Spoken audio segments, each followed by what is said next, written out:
I came home early and caught my parents packing up my stuff, getting ready to move me into a tiny studio apartment. Meanwhile, my brother and his pregnant wife were set to move into my big house. "You don't need that much space," they laughed. So I picked up the phone and called the police. You know that gut-wrenching feeling when your entire world just shifts? Like one moment everything's normal, and the next, it's all upside down? Well, imagine walking through your front door after a successful work trip, only to find your entire life being systematically packed into cardboard boxes by the very people who are supposed to love and support you. That's exactly what happened to me, Katie, at 27 years old.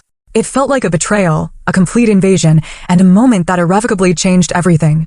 My parents, Robert and Eleanor Parker, looked up, those familiar smiles plastered on their faces, the ones that always hid their need for control. My mom, Eleanor, held my childhood teddy bear in one hand and a lease agreement in the other. My dad, Robert, froze mid-tape, a flicker of guilt crossing his face before he quickly masked it. They were helping me move into a studio apartment I'd never even seen. If you've ever felt your independence slipping through your fingers, stick around. This is my story.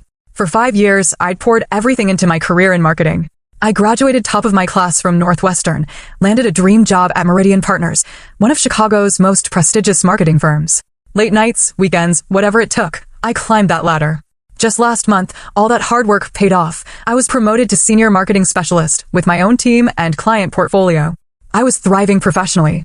But my living situation? That was a different story. I was still in my parents' guest house on their huge suburban property in Northbrook, about 30 minutes outside Chicago. And no, it wasn't because I couldn't afford my own place. I absolutely could. It started as a temporary thing after college to pay off student loans, but somehow, 3 months turned into 5 years. I paid rent, insisted on it, actually, and tried to maintain as much independence as possible. The guest house had its own entrance, kitchen, and I handled all my own bills.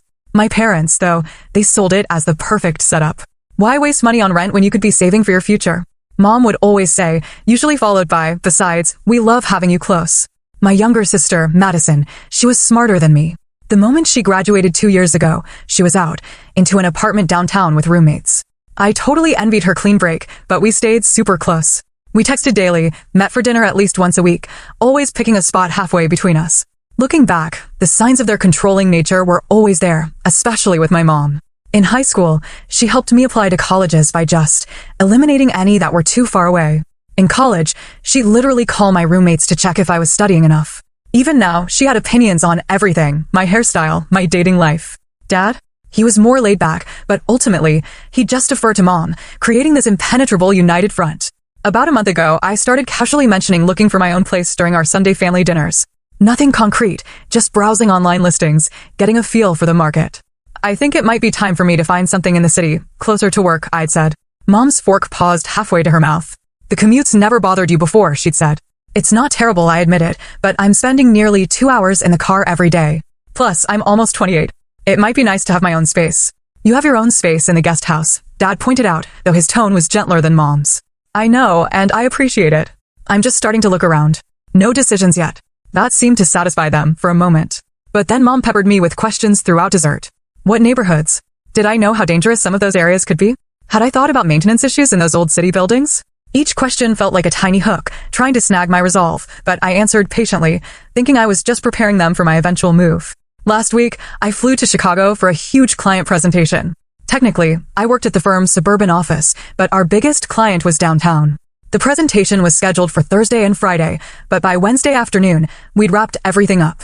The client signed the contract on the spot, a massive win. My boss told me to take Thursday and Friday off as a reward. I decided to surprise my family by coming home early. Maybe we could celebrate with a nice dinner, and I could casually bring up that I'd been looking more seriously at apartments. I even had a showing scheduled for Saturday in a neighborhood I really liked. As I turned my car into our long driveway on Wednesday evening, I noticed an unfamiliar sedan parked behind my dad's SUV. It took me a moment to recognize it as my Aunt Sylvia's. Mom's older sister lived about 45 minutes away and rarely visited without advance planning for some special occasion.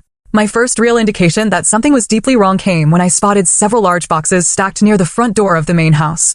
They were labeled in my mother's neat handwriting, Katie's Kitchen and Katie's Books.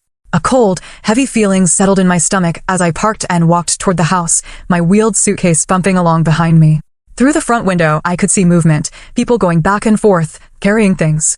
I heard hushed voices from inside, my mother's rising occasionally to give directions. What I couldn't understand was why they were packing up my things, and why they were doing it now without telling me. I pushed open the front door, the familiar creak announcing my arrival before I could even say anything. The activity inside froze. My mother stood in the center of the living room, clipboard in hand, while my father and Aunt Sylvia hovered nearby with half-filled boxes. "Katie," Mom exclaimed, her surprise quickly morphing into an unconvincing smile. "You're home early." I stepped inside, taking in the scene. The guest room that had been mine since childhood whenever I stayed in the main house was completely dismantled. My bookshelves were empty, dresser drawers pulled out, framed photos packed away. Even more disturbing, there were boxes labeled with items from the guest house, my actual living space. "What's going on?" I asked, my voice barely above a whisper. Mom beamed at me like this was the most natural thing in the world. "Oh, Katie, we found you the perfect apartment. Isn't that wonderful?" Dad at least had the decency to look uncomfortable, shifting his weight from one foot to the other. Aunt Sylvia became intensely interested in folding a sweater that had already been folded. "You what?" I managed, still frozen in the doorway. Mom bustled over to the coffee table and picked up a stack of papers, thrusting them toward me triumphantly. "It's a darling studio in Oakbrook, just 5 minutes from Sylvia's place. We've already put down the deposit, and they're holding it for you to move in this weekend." I took the papers mechanically, staring at a lease agreement with my name typed in the tenant's space. A lease I had never seen before, let alone signed. Attached was a photo of a tiny studio apartment, maybe 500 square feet, with a kitchenette in one corner and barely enough room for a bed. "This weekend," I repeated, my brain struggling to catch up. "But I didn't ask you to find me an apartment." "Well, you mentioned wanting your own place," Dad said, finally speaking up. "Your mother thought it would be nice to help you get started." "Help me?" I looked around at the boxes, the dismantled room, the invasion of my space and privacy. By packing up all my things without asking me? By signing a lease for an apartment I'd never even seen? Mom waved away my concerns. "Oh, Katie, don't be dramatic. We know you've been busy with work. This way, everything's taken care of. The studio is perfect for a single young woman, and you'll be close to family. Sylvia can check in on you." The implications of that statement weren't lost on me. At 27 years old, with a successful career and living independently for years, my mother still thought I needed someone to check in on me. "I don't want to live in Oakbrook," I said, my voice growing firmer. "If I move, I want to be closer to downtown, near work." "Downtown?" Mom scoffed. "Those apartments are ridiculously overpriced, and the neighborhoods aren't safe. This studio is in a lovely, quiet area." "That's not your decision to make," I said, feeling anger rising to replace my shock. "I can choose where I want to live." "Katie," Mom said in that condescending tone I knew all too well. "We're just trying to help. You've been talking about moving out, but you haven't actually done anything about it." "I've been looking at places," I said. "I have a showing scheduled for Saturday." "Well, now you don't need it," she replied brightly. "Everything's arranged. The movers are coming Saturday morning. Sylvia and I have already measured for curtains." I walked further into the room, noticing with growing horror the extent of their invasion. On the dining table sat stacks of my personal items, photo albums, journals, even a box of letters from my college boyfriend that I'd kept in my bedside drawer. "How did you get all this stuff from the guest house?" I demanded, my voice rising. "That's my private space." Dad at least had the grace to look embarrassed. "Your mother thought it would be more efficient to start packing while you were away." "You went through my things?" "All of my things." The violation felt physical, like a punch to the stomach. "How did you even get in?" "We have keys," Catherine, Mom said, her tone suggesting I was being unreasonable. "It's our property, after all. I pay rent." I shot back. "I have tenant rights. You can't just enter whenever you want." "Don't be ridiculous," Mom dismissed. "We're family, not some landlord-tenant arrangement." I spotted my diary from last year among the items they packed. A journal where I'd written my most private thoughts, including frustrations about my parents' controlling behavior. The thought of my mother reading those pages made me feel physically ill. "Stop," I said firmly. "Stop packing. This ends now." "Katie," Mom began, her tone turning defensive. "After everything we've done for you." "Eleanor," Dad interrupted, putting a hand on her arm. "Maybe we should have discussed this with Katie first." "There's nothing to discuss," Mom insisted. "The deposit's paid. The lease is signed. This is happening." Aunt Sylvia, who had been silent until now, quietly set down the sweater she'd been pretending to fold. "I think I should give you all some space to talk," she murmured, but continued packing even as she said it.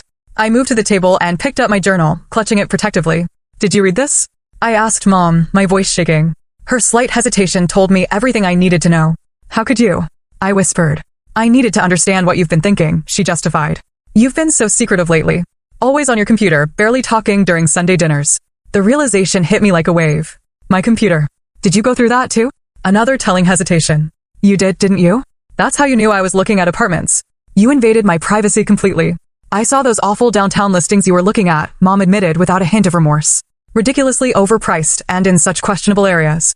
I knew we had to step in before you made a terrible mistake." The depth of the violation was still sinking in.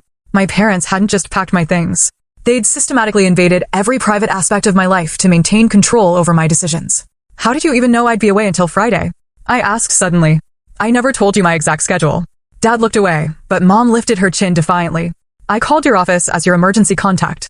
That new assistant of yours was very helpful. You posed as me? I was aghast. That's completely inappropriate. It was necessary, Mom insisted. Otherwise, we wouldn't have had enough time to arrange everything. I looked at my father, hoping to find an ally, but he just shrugged helplessly. Your mother thought it would be a nice surprise, he offered weakly. The patterns of my entire life flashed before me. College applications mysteriously lost for schools more than 3 hours away. A scholarship opportunity my mother forgot to tell me about until after the deadline.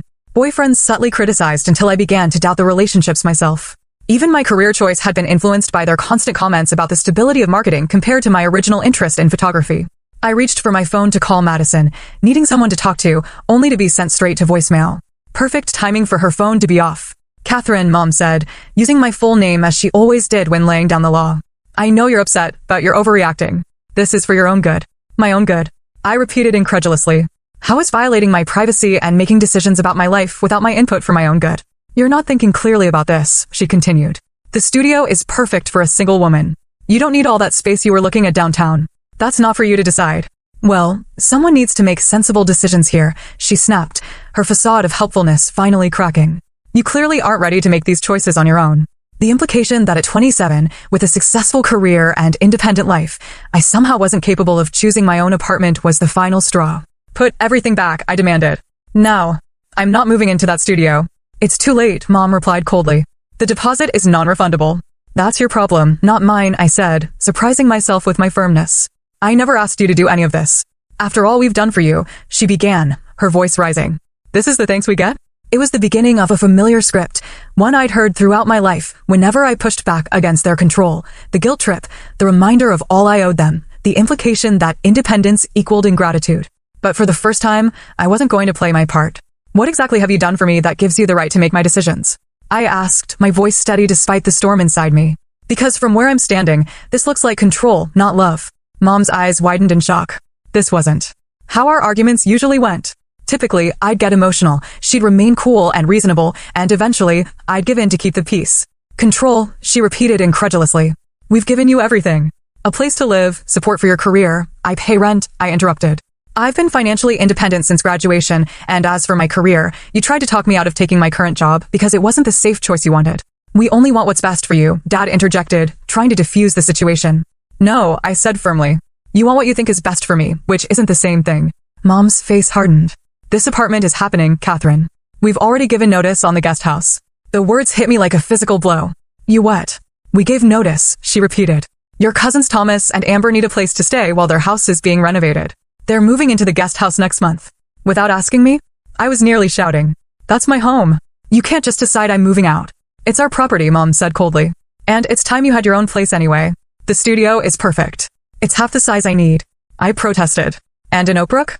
I'd be commuting an hour and a half each way to work. You could look for a job closer to home, Mom suggested, as if changing the career I'd built for 5 years was a simple matter.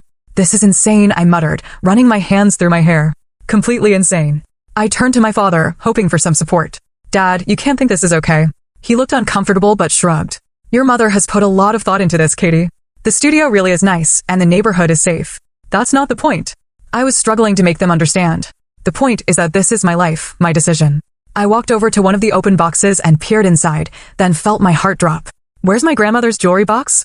It had been a special gift from my dad's mother before she passed away. Mom and Dad exchanged glances. Mom? I prompted, a new fear taking hold. Where is it? Well, Mom began, not quite meeting my eyes. Since you weren't using it much, I thought Amber might appreciate having it. You gave away my grandmother's jewelry box? I was incredulous. Without asking me? You have so many things you never use, Mom justified. We thought it made sense to pass some items on to family who could use them. What else? I demanded, looking around frantically. What else did you give away? Neither of them answered immediately, which told me everything. The antique desk from the guest house? I asked, remembering the piece I'd refinished myself in college. Dad looked away. My photography equipment from college? Mom stiffened. You haven't used that in years. Thomas's daughter is interested in photography, so you just gave it away. I finished, my voice breaking. Do I own anything in your eyes, or is everything just yours to distribute as you see fit? Don't be dramatic, Mom snapped. They're just things. They're my things. I shouted, no longer caring about keeping my composure. Things that matter to me, that have meaning and memories attached. And Sylvia finally spoke up. Eleanor, maybe you should have asked Katie first. Stay out of this, Sylvia. Mom said sharply. This is between us and our daughter. I felt tears welling up but fought them back. This is beyond control, I said quietly. This is a complete disregard for me as a person. We're your parents. Mom insisted. Everything we do is because we love you. This isn't love, I replied. This is ownership. The room fell silent at that. Even my mother seemed momentarily stunned. Dad was the first to speak. Katie, that's not fair. Not fair. I laughed bitterly. You know what's not fair? Coming home to find my life being packed up without my permission. Having my privacy violated, finding out my home has been given away, and my possessions distributed to relatives. I moved toward the door, needing to escape before I completely broke down. Where are you going? Mom demanded. Away from here, I said simply. I can't be in this house right now. Catherine Elizabeth Parker. Don't you dare walk out that door. Mom called after me, using her full name ultimatum voice that had worked so well when I was 16. I paused at the threshold, turned, and looked her directly in the eyes. I'm 27 years old, Mom. You don't get to tell me what to do anymore. With that, I walked out, ignoring her calls behind me. I got into my car, hands shaking so badly I could barely grip the steering wheel. Tears blurred my vision as I backed out of the driveway with no clear destination in mind. I ended up at Jefferson Park, a small green space about 15 minutes from my parents' house, where I used to come as a teenager when I needed space to think. Sitting on a bench by the small pond, I let the tears flow freely as the magnitude of what had happened washed over me. My phone buzzed incessantly with calls from both parents, which I ignored. After about 20 minutes, a text from Madison finally came through. What happened? Mom's freaking out. I didn't have the emotional energy to explain everything by a text, so I simply replied, parents packed up my stuff to move me without asking. Gave away my things. I left. Can I call you later? Her response was immediate. OMG, yes, call whenever. Are you okay? No, not even close. As the sun began to set over the park, I sat alone, feeling utterly betrayed by the people who were supposed to love me most in the world. The worst part wasn't the apartment or even the invasion of privacy. It was the devastating realization that my parents didn't see me as an autonomous adult capable of making my own decisions. In their eyes, I was still a child to be managed and directed. The thought was soul-crushing. As twilight settled over the park, the full weight of what had happened crashed down on me. My parents hadn't just overstepped. They had systematically dismantled my life without my consent. The guest house wasn't just a place I stayed, it was my home. I had built a life there, created a space that was entirely mine, and now it was being handed over to cousins I barely saw twice a year. I scrolled through my phone, looking at the missed calls from my parents, 10 from Mom, 3 from Dad.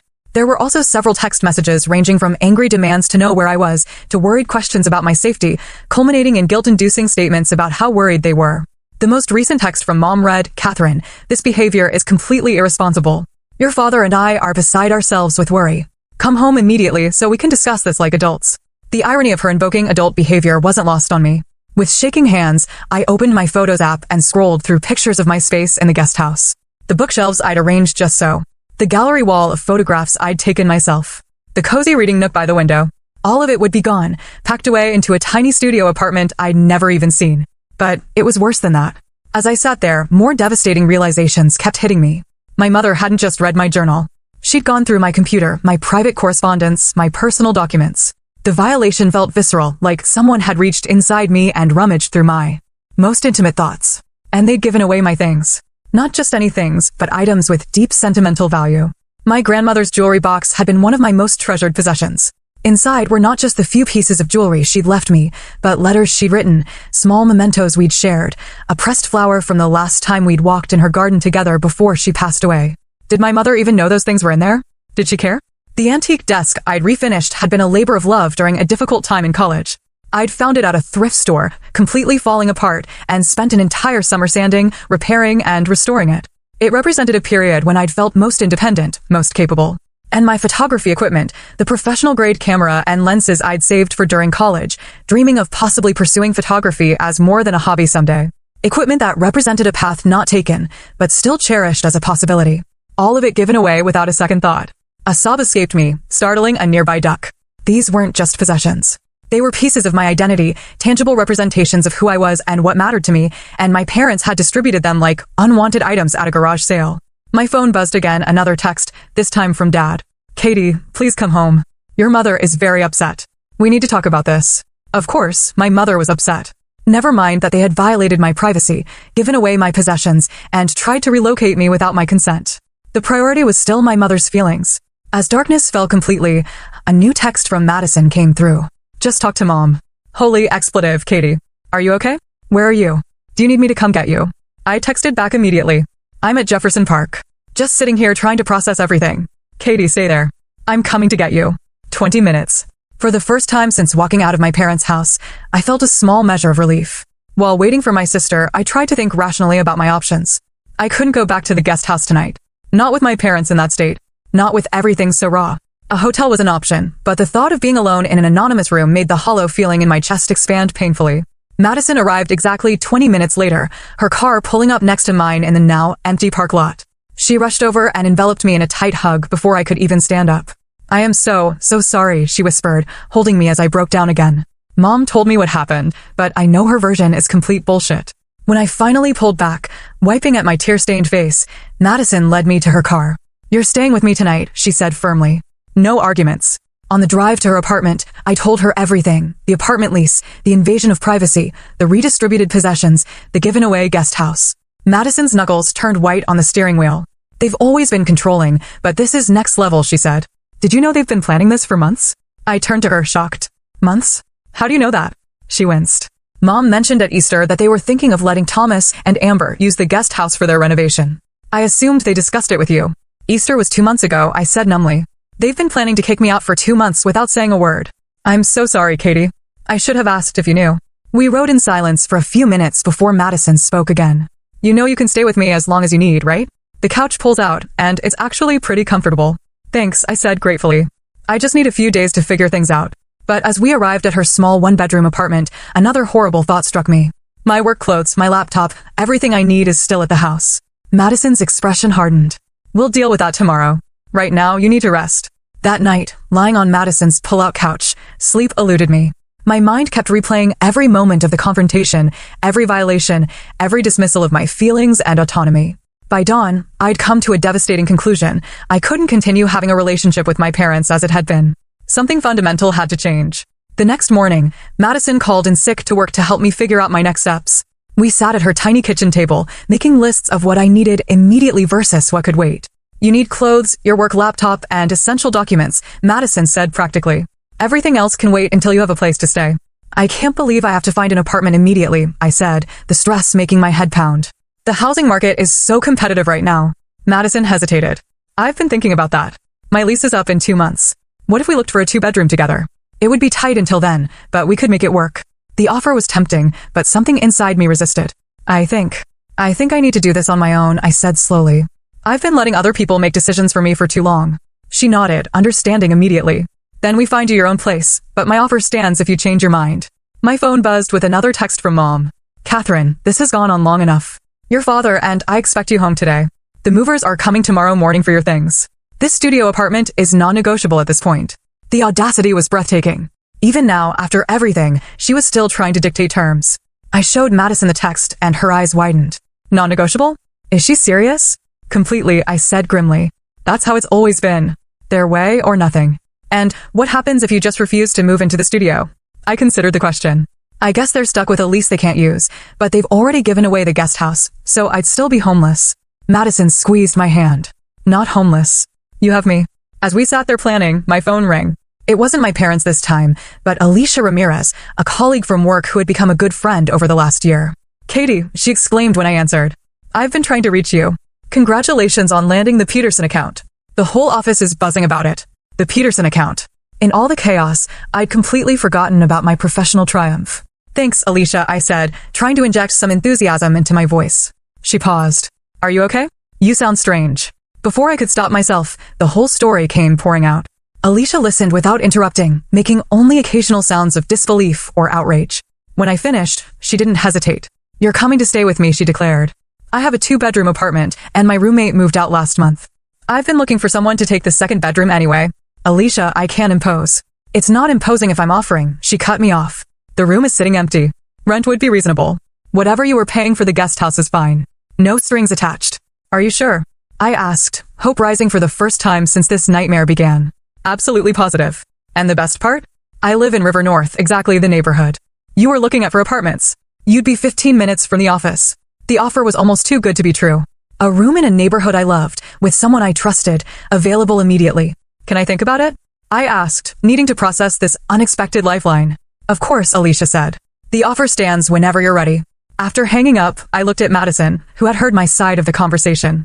That sounds perfect, she said, smiling. And it would give you time to find your own place without pressure. For the first time in 24 hours, I felt a glimmer of hope. I had options, real options that I could choose for myself. But first, I needed to face my parents and reclaim what was mine. As Madison and I sat in her apartment, strategizing, a strange calm settled over me. This crisis, as painful as it was, had brought something into crystal clear focus. The pattern of control had been present my entire life, and I had been enabling it. I remembered a conversation with my work mentor, Janet, several months earlier. We'd been discussing a difficult client, and I'd mentioned my tendency to give in to unreasonable demands to keep the peace. Setting boundaries isn't just about what you say no to, Janet had told me. It's about defining who you are and what you'll accept in your life. The hardest boundaries to set are with the people who don't believe you have the right to have any. At the time, I thought she was just talking about client relationships. Now, I realized how profoundly her words applied to my family situation. This is my breaking point, I said aloud to Madison. I can't keep living like this. Madison nodded, understanding immediately. What do you want to do? I'm going to take Alicia up on her offer, I decided. It's the perfect solution for now. But first, I need to get my essential belongings from the house. I'll come with you, Madison said firmly. You shouldn't face them alone. I shook my head. I need to do this myself. But would you mind being my backup? Maybe waiting in the car. Absolutely, she agreed. And I'm calling Alicia to join us. The more support you have, the better. Alicia readily agreed to meet us at my parents' house. Safety in numbers, she said. Plus, I have an SUV with plenty of space for your things. Before leaving, I took some time to prepare myself mentally. This confrontation would be different from any I'd had with my parents before. I wouldn't be emotional, defensive, or seeking their approval. I would be clear, firm, and focused on my own needs. I also took practical steps to protect myself. I called my bank to ensure my parents weren't listed on any of my accounts and couldn't access my finances. I emailed my boss explaining I needed emergency personal leave for Friday, promising to be back Monday with a completed Peterson presentation. I even made an appointment with a therapist Alicia had recommended, recognizing I would need professional help to process this family trauma. By mid-afternoon, we were ready. Madison drove us to the familiar suburban street where I'd grown up, parking across from the house. Alicia arrived minutes later, giving me a fierce hug before we approached the front door together. I took a deep breath and rang the doorbell, a symbolic act, as I still had my key, but I wanted to establish from the start that this was no longer my home. Mom opened the door, her expression morphing from hope to weariness when she saw Madison and Alicia flanking me. Catherine, she said stiffly, finally decided to come home. I see, and you've brought friends. Support, I corrected. May we come in? I need to collect some of my belongings. She stepped aside reluctantly. Dad appeared from the kitchen, looking both relieved and apprehensive. Katie, he said, moving toward me for a hug that I suddenly stepped away from. We've been so worried. I let you know I was safe, I said evenly. I stayed with Madison last night. The living room still contained stacks of boxes with my possessions, though fewer than yesterday.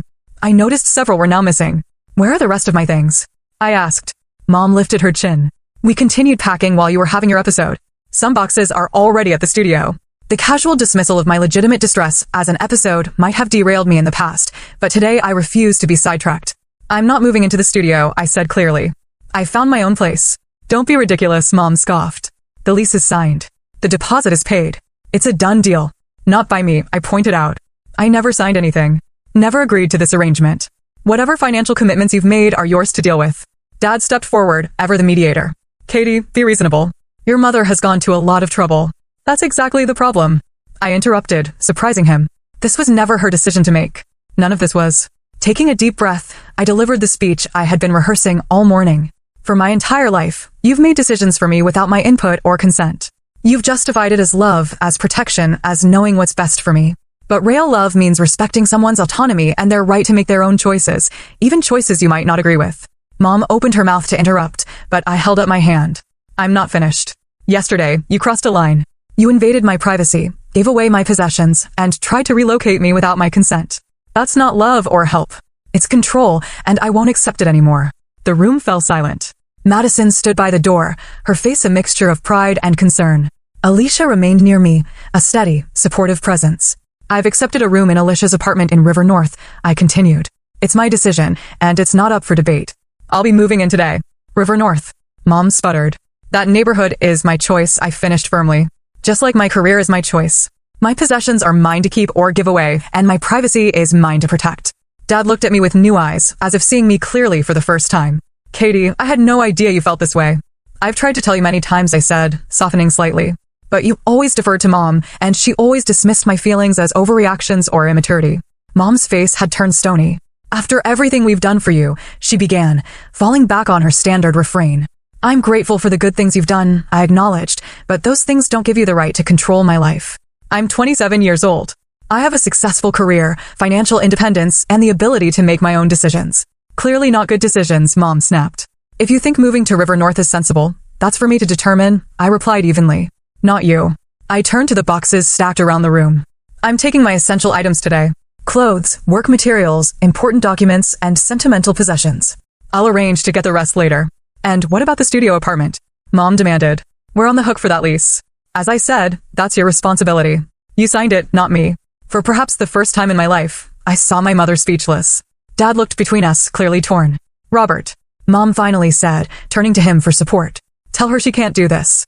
Dad hesitated, then surprised us all. Actually, Eleanor, I think. She can. And maybe she should.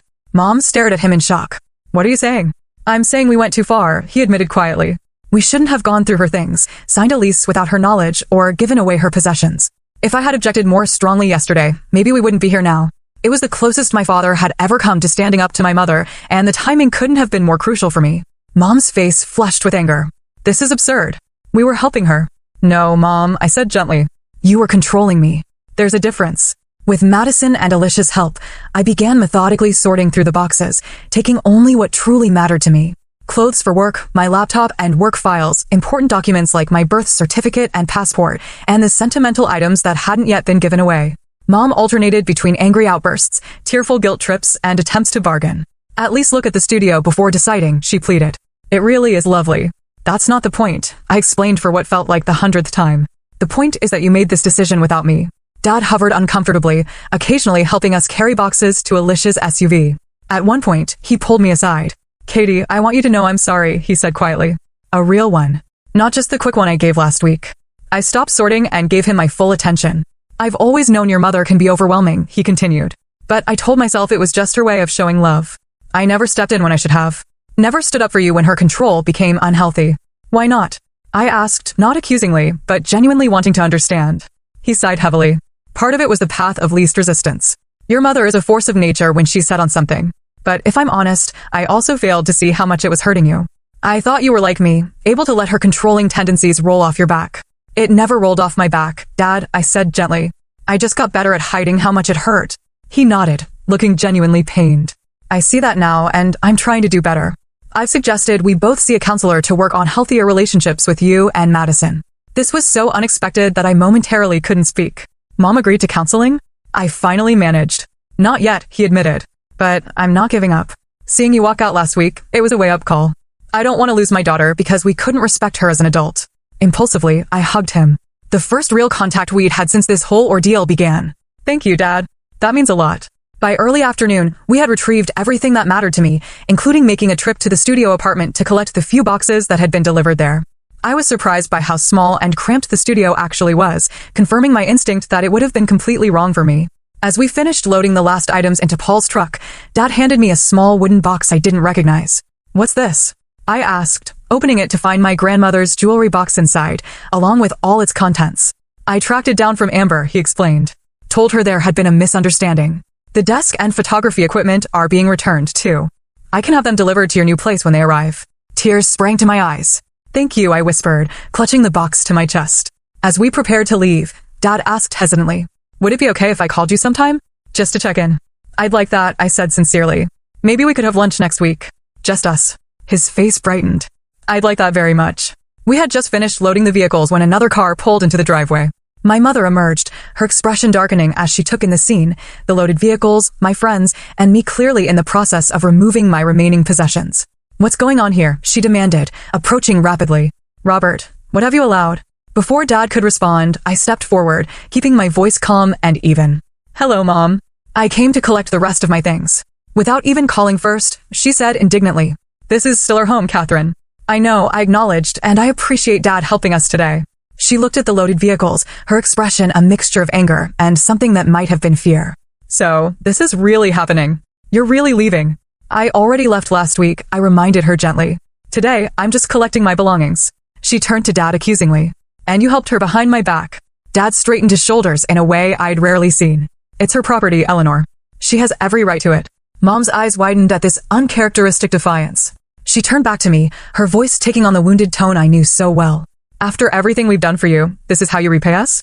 Sneaking in while I'm out, turning your father against me. In the past, this approach would have worked. I would have felt guilty, defensive, eager to smooth things over. But therapy, even just one session, had helped me see this dynamic more clearly. Mom, this isn't about repayment or taking sides, I said calmly. It's about me making my own decisions as an adult. I love you, but I need you to respect my boundaries. Boundaries, she repeated, as if it were a foreign word. We're your parents. Yes, you are. And I'll always be your daughter, but I'm also an adult with the right to make my own choices. She looked at me as if seeing a stranger. Perhaps in a way she was. The daughter she'd always been able to control was gone, replaced by someone who could stand firmly in her own power. We're leaving now, I said, gesturing to my friends who had been watching this exchange tensely. Dad has my new address if you'd like to send mail. And when you're ready to talk, really talk, without trying to control the outcome, I'd be happy to hear from you.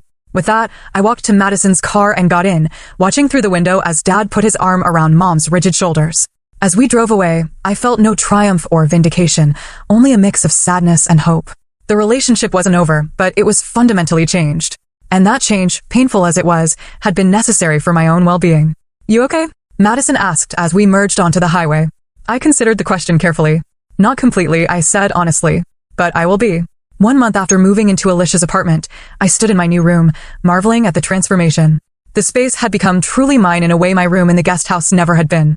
I'd painted one wall a bold teal color that Mom would have hated, hung art that spoke to me rather than matching the decor, and arranged my books by genre instead of size and color as Mom had always insisted.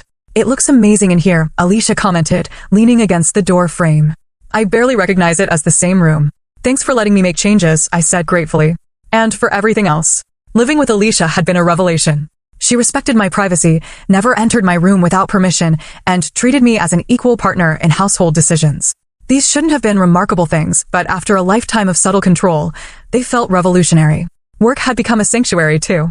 My success with the Peterson account had led to increased responsibilities and recognition. My boss, Janet, had been incredibly supportive when I briefly explained my family situation. Establishing healthy boundaries is one of the hardest things we do as adults, she told me, especially with parents who don't want those boundaries. I'm proud of you for taking that step. Perhaps the most transformative part of this month had been my weekly therapy sessions with Dr. Rivera. She helped me understand that my parents' controlling behavior wasn't really about me at all. It was about their own insecurities and inability to adapt to their children growing up. Your mother's identity has been wrapped up in being needed, Dr. Rivera explained. When you demonstrate independence, she experiences it as rejection. That doesn't make her behavior okay, but understanding it might help you respond more effectively. Dad and I had established a new routine of weekly lunch dates, just the two of us. At first, they'd been awkward, with Dad unsure how to relate to me outside the family dynamic. But gradually, we were building a relationship based on mutual respect rather than parental authority. Mom was struggling more with the new reality. She'd called several times, each conversation a mixture of guilt trips, passive-aggressive comments, and occasional genuine questions about my life. I maintained firm boundaries, ending calls when she became manipulative and expressing appreciation when she made efforts to respect my autonomy. Madison had become my strongest ally, visiting my new place often and helping me navigate the evolving family dynamics. Mom actually asked me yesterday what kind of apartment you have, she reported during one visit, not to criticize, but because she wants to send you a housewarming gift. Really? I was skeptical but hopeful. Really? I think seeing Dad stand up to her was a shock to her system. She's realizing she might lose both of us if she doesn't adjust. By the 3-month mark, I had found my own apartment, a 1-bedroom in the same neighborhood as Alicia's place. It was smaller than the guest house, but entirely mine. The day I signed the lease was one of the proudest moments of my life. Are you sure you don't want me to help with the deposit? Dad had offered when I told him about the apartment. I appreciate the offer, I'd said sincerely, but I need to do this on my own. He nodded, understanding in a way he might not have before. I'm proud of you, Katie. Really proud. Moving day arrived in early autumn. Alicia, Madison, Paul, and several other friends formed a volunteer moving crew, turning what could have been a stressful day into something joyful. As we carried the last box into my new place, my phone rang. Mom calling. Should I get that?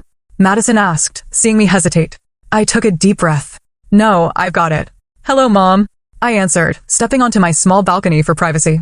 Catherine, she began formally, then softened. Katie, your father tells me today is moving day.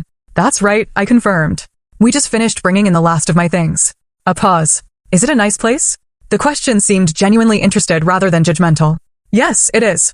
1 bedroom, good light, walking distance to work. Another pause. I'd like to see it sometime if that would be all right with you. The request, phrased as a request, not a demand, represented significant progress. I'd like that, I said cautiously. Maybe in a couple of weeks once I'm settled. That would be fine, she agreed, sounding almost relieved.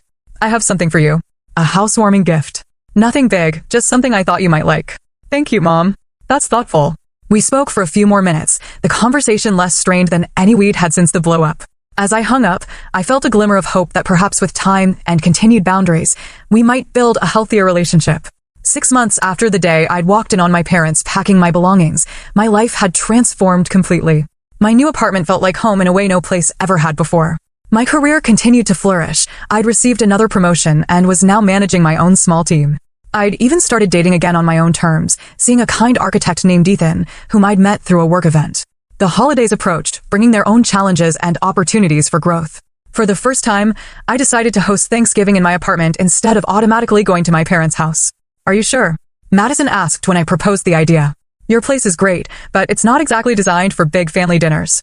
It'll be cozy, I insisted, and important for everyone to see this as my home, not just a temporary stopping place until I come to my senses and move back to the suburbs. To my surprise, Mom didn't resist the idea.